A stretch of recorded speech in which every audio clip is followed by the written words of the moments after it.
Hello everyone, welcome to this new video on multimeter. In this video, what we are going to see is I'm going to do this multimeter video in series. In the first video, we are going to see all the theoretical stuffs. In the next video, we are going to see each and every section of this multimeter deep diver in a full practical session. Okay, let's get started in this video. Let's start speaking about what are the stuffs available in this multimeter and what are the functionalities. Let's speak about this. In this multimeter, it consists of, this is a very basic model multimeter. Whatever the whenever you are whenever you are a new beginner to this project, this is a multimeter suitable for. This is a very low cost multimeter available for $3 or approximate 250 rupees in Indian market. Let's jump into this multimeter tutorial series and let us see what are the functionalities we have in this multimeter. Let's starting off with the multimeter, which consists of off button, and we having a DC voltage measurement. This symbol indicates a DC. This symbol indicates the AC, the sinusoidal wave. It indicates the AC. Whenever you can see this symbol, this is a DC notation. This symbol is a AC notation. These two are for measuring voltages. This is for DC voltage and this is for AC voltage. The DC voltage measurement range from 200 millivolts to 1000 volts. But this multimeter can max measurement up to 500 volt DC. You can measure only up to 500 volts using this multimeter. Here you can measure the DC voltage. Here you can measure the AC voltage. Here you can measure a DC current up to 10 amps. This is for DC voltage, AC voltage, and then DC current up to 10 amps. And here what you can see here, this is to measure the resistance of a resistor from 200 ohms to 2000 kilo ohms. And what here you are seeing, this is used to measure a continuity between any 2 points, or you can able to measure you can able to check the diode, you can able to check the LED using this stuff.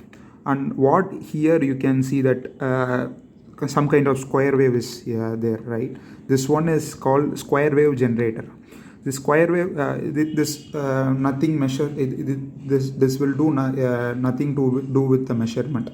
It will produce an output if you place the probe in this area, means position aligned to this area, means it will produce a square wave output on these two probes, like lead and black probes. It will produce a square wave output of 50 to 60 hertz of frequency, of maximum voltage of 3.3 volt and minimum voltage of 0 volt and average of 1.5. These square wave may be used for other purpose. How you can measure that whether the square wave is coming out or this, means you can connect these two probes in my hand either to another frequency measuring device, or you can connect to a PC based oscilloscope, means you can able to measure what is the frequency is coming out on this probe. Basically what this will provide you an output of like 50 to 60 hertz frequency of max of 3.3 volt and minimum of 0 voltage. That is all about this. And what is HFE? HFE, these used to test the transistor, while you need to connect the transistor on these probes. Whenever you take the transistor, means you can check the data sheet. You can able to know about the base, collector and emitter. Whenever you can take the transistor, it consists of 3 legs: base, collector, commutator, or either type of PNP or NPN. You can check the data sheet and you need to connect according to this holes, which then you can turn this probe to HFE, means it will gives the current gain. Current gain is the value of the transistor which will shows whether the transistor is working state or not working state. Basically the low value, let's say the type of transistors like BC547, the current gain value range in between approximately 200 to 800. Whatever the value, once you connect the transistor, once you place this to HFE, the value range from 200 to 800 in between it will shows in this display means the transistor is working. This is the overall theoretical video of a multimeter. Let's go through all the steps once again. This is used to measure DC voltage, AC voltage, DC current, checking the transistor, current gain. This is used to generate square wave generator. This is a continuity check, or used to check LED or diode. This is used to check the resistance.